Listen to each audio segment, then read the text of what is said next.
The Church's year is not merely a calendar, it is a divine masterpiece, a living revelation of the entire economy of our salvation. Holy Mother Church gathers all the mysteries of Christ, places them across the cycle of the year, and invites her children to enter them.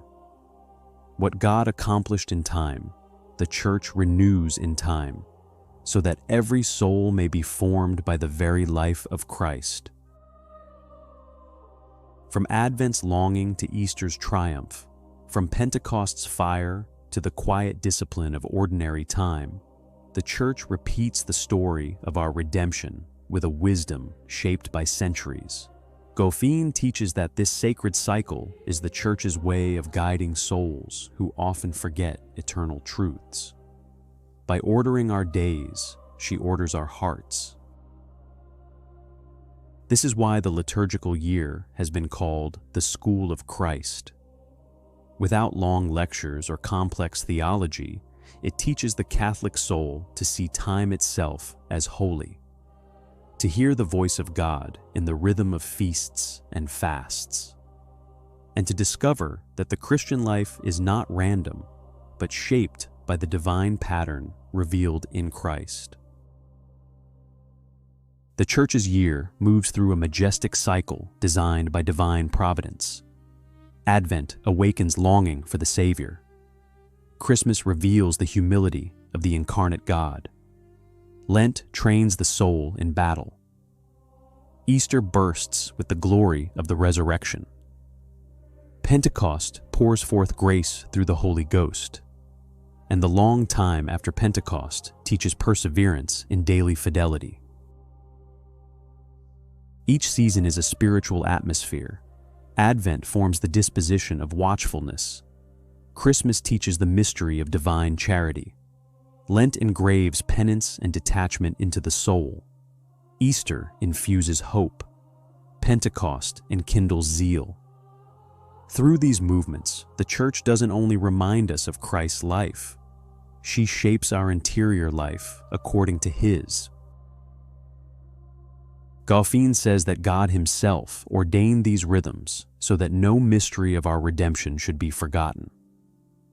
The liturgical seasons are the antidote to spiritual chaos. Without them, Christians drift, pulled by the world.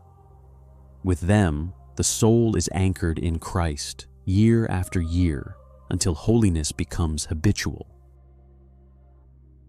In the liturgical year, Christ's mysteries are not only remembered, they are made present. The Church does not say that Christ was born. She proclaims that He is born for us today. She does not say that He suffered. She says that He suffers mystically in His Church.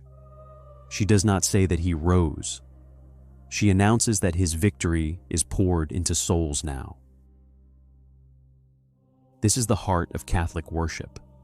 The same Christ who walked in Galilee, who died on Calvary, who rose in glory, descends into our time through the sacred liturgy. In every season, He extends a particular grace. In Advent, the grace of holy desire. In Lent, the grace of conversion. In Easter, the grace of resurrection within the soul. The saints lived the liturgical year with profound devotion because they understood this truth. The mysteries of Christ are inexhaustible fountains of grace. The more deeply one enters them, the more Christ Himself shapes one's thoughts, desires, and actions.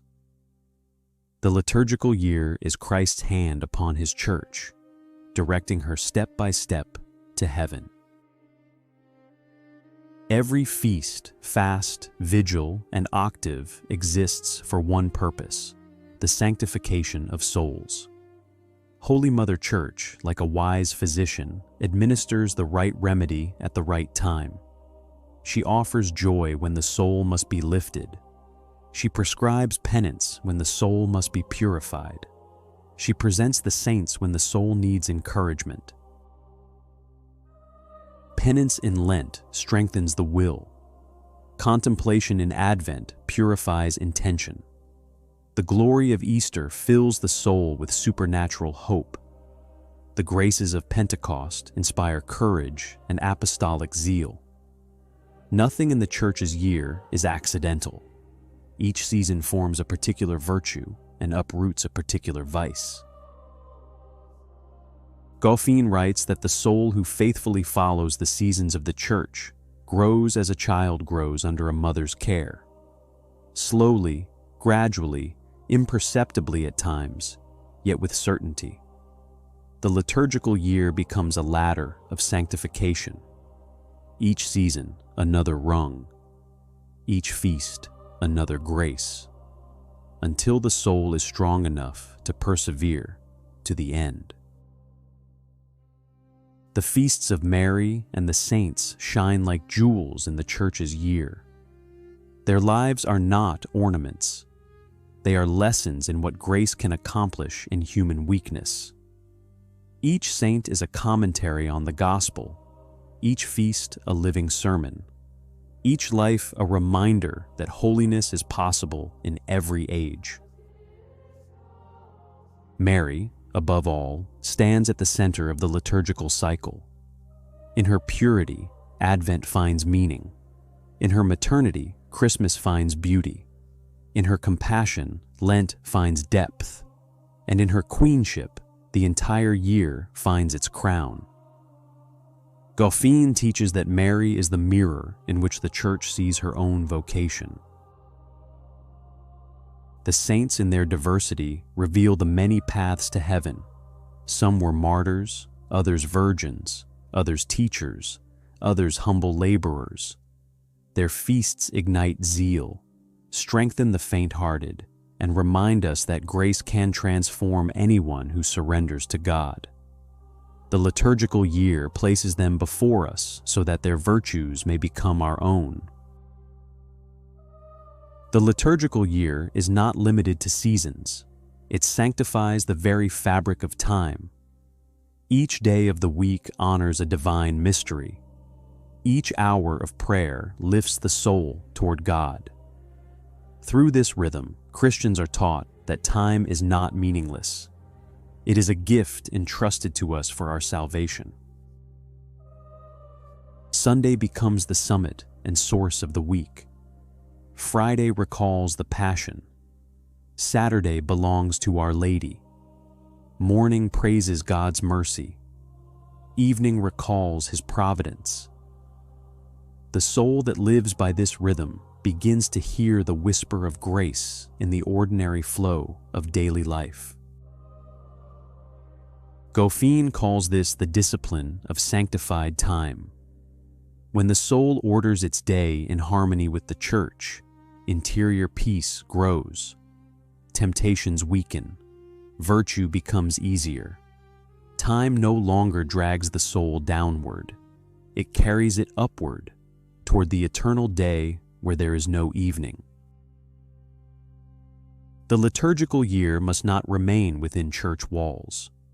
It must be lived in the home, which Goffine calls the domestic church. Families can mark seasons with small devotions, candles, hymns, readings, and acts of charity. When the rhythm of the Church enters daily life, the home becomes a sanctuary. Advent wreaths, Christmas nativity scenes, Lenten sacrifices, Easter hymns, Pentecost novenas, and feasts of saints celebrated with appropriate joy. These simple practices form children more deeply than many sermons. They teach that faith is not an hour on Sunday, it is the atmosphere of the home. When parents live the liturgical year intentionally, children grow up with a sense of the sacred. They learn when to rejoice, when to fast, when to pray, and when to prepare. The Church's year becomes the invisible teacher shaping their souls. This is how Catholic culture is preserved. This is how saints are formed. At the heart of the Church's year stands Christ, the Lord of all time. In every feast, every season, every mystery, it is He who acts, He who teaches, He who sanctifies. The liturgical year is His living presence extended through time, drawing all things to Himself. To live the Church's year is to follow Christ from the crib to the cross, from the tomb to the throne. It is to receive His graces in their appointed time. It is to let His mysteries shape our soul so deeply that our life becomes a reflection of His own. This is the true transformation St. Paul speaks of when he says, "Be transformed by the renewal of your mind." Goffine concludes that the liturgical year is a preparation for eternity. It sanctifies our days so that we may enter the day that never ends. It guides us through the shadows of this world toward the everlasting light of Christ. Until we see Him face to face, the Church's year remains our teacher, our guide, and our path to heaven.